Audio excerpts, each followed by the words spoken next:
எடப்பாடி பழனிசாமி முதலமைச்சராக ஆட்சிக்கு வருவதற்கு அண்ணாமலை உயிரை கொடுக்க வேண்டாம், பாஜகவினரை தூண்டிவிட்டால் போதுமானது என்று அதிமுக முன்னாள் அமைச்சர் செல்லூர் ராஜு தெரிவித்திருக்கிறார்.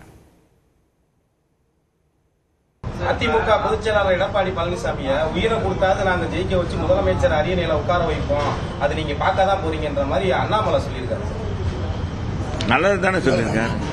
அவர் உயிரெல்லாம் கொடுக்க வேண்டாம், அவர் அவங்க கட்சிக்காரங்கள தூண்டி விட்டாலே போதும். இன்னைக்கு இந்த ஆட்சியை மாற்றம் செய்யணும்னு மக்கள் துடித்து கொண்டு இருக்கிறார்கள்.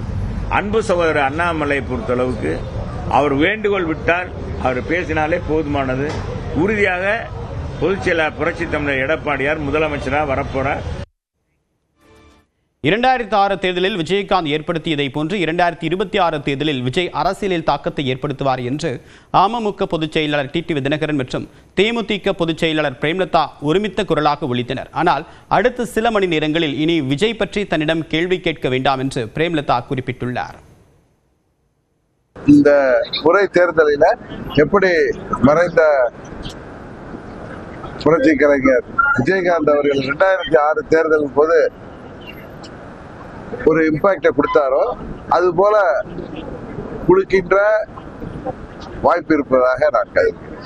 அது எல்லா கட்சிகளுக்குமே பாதிப்பை உருவாக்கலாம் என்றுதான் நான் புரட்சி கலைஞர் ஏற்படுத்துற இம்பாக்ட் நடிகர் விஜய் ஏற்படுத்துவாரு அப்படிங்கிற அது 2006 கேப்டன் ஃபர்ஸ்ட் டைம் வந்தாரு. யாரோடையும் கூட்டணி கிடையாது, தனிச்சு தேர்தல் களத்தில் கேப்டன் போட்டி போட்டாரு. ஸோ நம்ம அப்போ 230 கான்ஸ்டிடியூன்சிலுமே போட்டி போட்டாங்க. அதனால நிச்சயமா அந்த இம்பாக்ட் இருக்கு.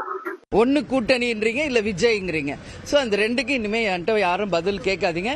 பல தடவை நான் அது பதில் சொல்லியாச்சு. ஏன்னா நான் வந்தேன்னா மக்கள் பிரச்சனையை என்கிட்ட கேளுங்க. மக்களுக்காக தான் அங்க அரசியல், மக்களுக்காக தான் அங்க ஆட்சி. தொடர்ந்து எக்ஸ்பிரஸ் 18 செய்திகளை பார்க்கலாம். சென்னை போரூர் அருகே வீட்டின் பூட்டை உடைத்து 60 சவரன் தங்க நகை 6 லட்சம் ரூபாய் ரொக்கம் கொள்ளையடிக்கப்பட்டுள்ளது. மதனந்தபுரம் அன்னை வேளாங்கண்ணி நகரில் ராமசாமி என்பவருடைய வீட்டிற்குள் நுழைந்த நபர்கள் பீரோவில் இருந்த பணம், நகை மற்றும் வெள்ளிப் பொருட்களை திருடிச் சென்றனர். இது தொடர்பாக மௌலிவாக்கம் காவல் நிலையத்தில் புகார் அளிக்கப்பட்ட நிலையில் சிசிடிவி காட்சிகளை கைப்பற்றி விசாரணை மேற்கொள்ளப்படுகிறது. தூத்துக்குடியிலிருந்து அமெரிக்காவிற்கு எடுத்து செல்லப்பட்ட 500 டன் கடல் உணவுகள் வரி விதிப்பு காரணமாக நடுக்கடலிலேயே தமிழகம் திரும்பக்கூடிய நிலை ஏற்பட்டுள்ளது. இறால், கணவாய் மீன்கள் உட்பட 500 டன் அளவிலான கடல் உணவுகள் 60 கண்டெய்னர்களில் அமெரிக்காவிற்கு கொண்டு செல்லப்படவிருந்த நிலையில் இந்த சிக்கல் எழுந்துள்ளது. அமெரிக்காவிற்கு கடல் உணவுகள் வந்து சேர்ந்தால் 50% இறக்குமதி வரியை இந்திய ஏற்றுமதியாளர்கள் செலுத்த வேண்டும் என்று அமெரிக்க இறக்குமதியாளர்கள் நிர்பந்திப்பதாக தெரிவிக்கப்பட்டுள்ளது. தஞ்சாவூரில் சிறுவனுக்கு பாலியல் தொல்லை அளித்த சிலிண்டர் டெலிவரி மேன் கைது செய்யப்பட்டார். சவரிமுத்து என்ற அந்த நபர் ஆள் நடமாட்டம் இல்லாத இடத்தில் விறகுகள் சேகரித்துக் கொண்டிருந்த 13 வயது சிறுவனை தாக்கி வாயை மூடி புதர் பகுதிக்கு இழுத்து சென்று பாலியல் தொல்லை கொடுத்ததாக கூறப்படுகிறது. சிறுவனின் பெற்றோர் அளித்த புகாரின் அடிப்படையில் வழக்கு பதிவு செய்த காவல்துறையினர் சவரிமுத்துவை கைது செய்தனர். ஓசூரில் அரசு பேருந்தில் கஞ்சா கடத்திய 2 இளைஞர்கள் கைது செய்யப்பட்டனர். மதுரையை சேர்ந்த வேல்ராஜ் மற்றும் தினேஷ் ஆகிய இருவரும் பெங்களூருவிலிருந்து அத்திப்பள்ளி வழியாக அரசு பேருந்தில் 15 கிலோ கஞ்சா பைகளுடன் பயணித்த போது காவல்துறையினரிடம் சிக்கினர். கைது செய்யப்பட்ட இருவரிடமிருந்து 15 கிலோ கஞ்சா பொட்டலங்கள் பறிமுதல் செய்யப்பட்டு விசாரணை நடைபெற்று வருகிறது. திண்டுக்கல் மாவட்டம் பாறைப்பட்டியில் நடந்த விநாயகர் ஊர்வலத்தில் பங்கேற்றவர்களுக்கும் காவல்துறையினருக்கும் இடையே ஏற்பட்ட தள்ளுமுள்ளுவால் பரபரப்பு நிலவியது. பாறைப்பட்டி கிராம மக்கள் சார்பாக வைக்கப்பட்ட விநாயகர் சிலைகள் செல்வ விநாயகர் கோட்டை குளத்தில் கரைப்பதற்காக ஊர்வலமாக 500க்கும் மேற்பட்ட காவல்துறையினர் பாதுகாப்புடன் எடுத்துச் செல்லப்பட்டனர். அந்த சிலை பேகம்பூர் பள்ளிவாசலை கடக்கும் போது காவல்துறையினர் தாரை தப்பட்டை அடிக்கக்கூடாது என தெரிவித்தனர். இதனால் பொதுமக்களுக்கும் காவல்துறையினருக்கும் இடையே வாக்குவாதம் ஏற்பட்டது.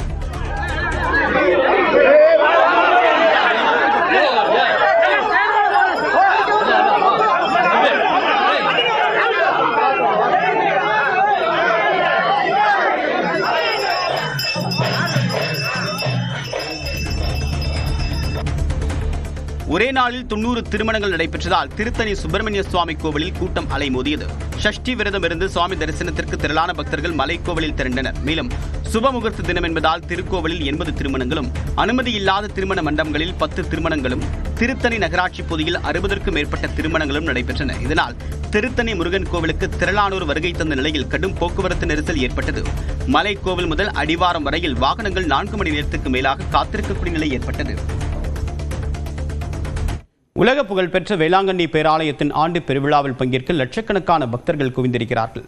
இது குறித்து கள விவரங்களோடு நம்முடைய சிறப்பு செய்தியாளர் ரகுவரன் விவரம் என்ன, இது போன்ற ஏற்பாடுகள் செய்யப்பட்டிருக்கு? உலக புகழ்பெற்ற வேளாங்கண்ணி ஆலயத்தினுடைய திருவிழாவானது 10 நாள் திருவிழாவானது இப்போது தொடங்க இருக்கிறது. கொடியேற்றத்தின் இன்னைக்கு முதல் நாள் பார்த்தீங்கன்னா கொடியேற்றத்துடன் தொடங்க இருக்கு. எவ்வளவு மக்கள் இருக்காங்க அப்படின்றத நீங்க பார்க்கலாம். லட்சக்கணக்கான மக்கள் கொடியேற்றத்தை பார்ப்பதற்காக கோயிலை சுற்றி கோயில் இருக்கக்கூடிய அந்த சுற்று பிரகாரங்கள் முழுவதுமாகவே பார்த்தீங்கன்னா மக்கள் அதிக அளவில் அமர்ந்திருக்கிறாங்க. ஏன்னா 6 மணிக்கு இந்த கொடியேற்ற நிகழ்வானது நடைபெற இருக்கக்கூடிய நிலையில அந்த கோயிலை சுற்றி தற்போது அதிக அளவில் மக்கள் கூட்டம் இருப்பதை பார்க்க முடிகிறது. 10 நாள் திருவிழாவில் முதல் நாளாக இந்த கொடியேற்றமானது இன்று தொடங்க இருக்கிறது. குறிப்பாக வேளாங்கண்ணியை பொறுத்த வரைக்கும் பார்த்தீங்கன்னா இந்த கொடியேற்றம் மிகவும் சிறப்பு வாய்ந்தது. ஏன் அப்படின்னு சொன்னா இந்த மாதாவினுடைய ஓவியம் வரைந்த இந்த கொடியை ஏற்றும் போது இந்த கத்தோலிக்க கிறிஸ்துவர்கள் அந்த இடத்தை நின்று ஆவு மரியே என்று அவர்கள் அந்த மாதாவை வேண்டுவது ஒரு நிகழ்வாக வைத்திருக்கிறார்கள். அவ்வளவு முக்கியத்துவம் வாய்ந்த இந்த கொடியேற்ற நாளானது இன்று நடைபெற இருக்கிறது. இதற்காக லட்சக்கணக்கான மக்கள் குவிந்திருக்கிறார்கள். 3500க்கும் மேற்பட்ட போலீசார் பாதுகாப்பு பணியில் ஈடுபட்டிருக்காங்க. 4 மாவட்ட எஸ்பி தலைமையில் பாதுகாப்பு பணிகள் ஈடுபடுத்தப்பட்டிருக்கிறது. குறிப்பாக பார்த்தீங்கன்னா 5 நிமிடங்களுக்கு மேலாக இந்த கொடியேற்ற நிகழ்வானது நடைபெறும். அந்த பாடல் கொடி பாடல் என்று சொல்லக்கூடிய பாடல் ஒலிக்கும் போது தொடங்கும் போது இந்த கொடியேற்றமானது நடைபெறும். அந்த பாடல் முடியும் போது இந்த கொடியேற்ற நிகழ்வானது முடிவடையும். மிகவும் சிறப்பு வாய்ந்த வேளாங்கண்ணி ஆலயத்தினுடைய கொடியேற்ற நிகழ்வு இன்று நடைபெற இருக்கக்கூடிய நிலையில் ஏராளமான மக்கள் அந்த கொடி நிகழ்வை பார்ப்பதற்காக அமர்ந்திருக்கிறார்கள். அந்த காட்சிகளை தான் நம்ம தற்போது பார்த்துட்டு இருக்கோம். தேவா, விரிவான தகவலுக்கு நன்றி ரகுவரன். தொடர்ந்து எக்ஸ்பிரஸ் 18 செய்திகளை பார்க்கலாம். மகாராஷ்டிராவில் இடஒதுக்கீட்டு கேட்டு நடைபெறக்கூடிய போராட்டத்தால் ரயில் நிலையங்கள், சாலைகளில் கடுமையான போக்குவரத்து நெரிசல் ஏற்பட்டது.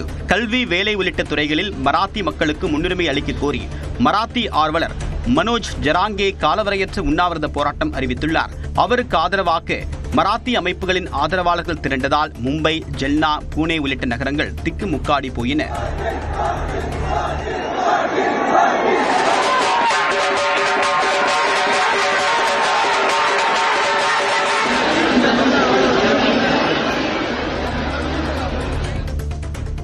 சர்வதேச நாணய நிதியத்தின் இந்திய நிர்வாக இயக்குநராக முன்னாள் ரிசர்வ் வங்கி ஆளுநர் உர்ஜித் பட்டேல் நியமிக்கப்பட்டுள்ளார்.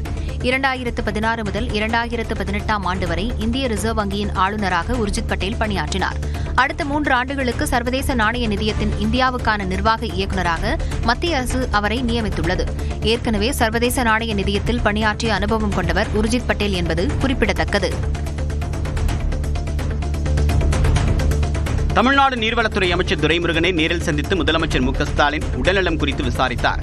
கடந்த வாரம் அமைச்சர் துரைமுருகன் திடீரென்று மயங்கி விழுந்து கையில் காயம் ஏற்பட்டு மருத்துவமனையில் சிகிச்சை பெற்றார். இந்நிலையில் அமைச்சர் துரைமுருகனை முதலமைச்சர் மு.க.ஸ்டாலின் நேரில் சந்தித்து நலம் விசாரித்தார். அப்போது தொழில் முதலீடுகளை ஈர்க்க இங்கிலாந்து, ஜெர்மனி நாடுகளுக்கு முதலமைச்சர் மேற்கொள்ளக்கூடிய பயணம் வெற்றி பெற துரைமுருகன் வாழ்த்து தெரிவித்தார். தென்காசி மாவட்டத்தில் வனத்துறையை கண்டித்து விவசாயிகள் ரேஷன் கார்டுடன் மண்டியிட்டும் கைவிலங்கு பூட்டியபடியும் வந்து மனு அளித்த சம்பவம் பரபரப்பை ஏற்படுத்தியது. மேற்கு தொடர்ச்சி மலையடிவார பகுதியில் அமைந்துள்ள விவசாய நிலங்களில் காட்டு விலங்குகள் அட்டகாசம் செய்வதால் பயிர்கள் சேதமடைந்து தங்களது வாழ்வாதாரம் பாதிக்கப்படுவதாக விவசாயிகள் பலமுறை வனத்துறையினரிடம் முறையிட்டதாகவும் அதற்கு வன விலங்குகளுடன் பழகிக் கொள்ளுமாறு வனத்துறையினர் அலட்சியமாக பேசியதாகவும் கூறப்படுகிறது. இதனை சுட்டிக்காட்டும் விதமாக விவசாயிகள் குறைதீர் கூட்டத்தை புறக்கணித்தனர்.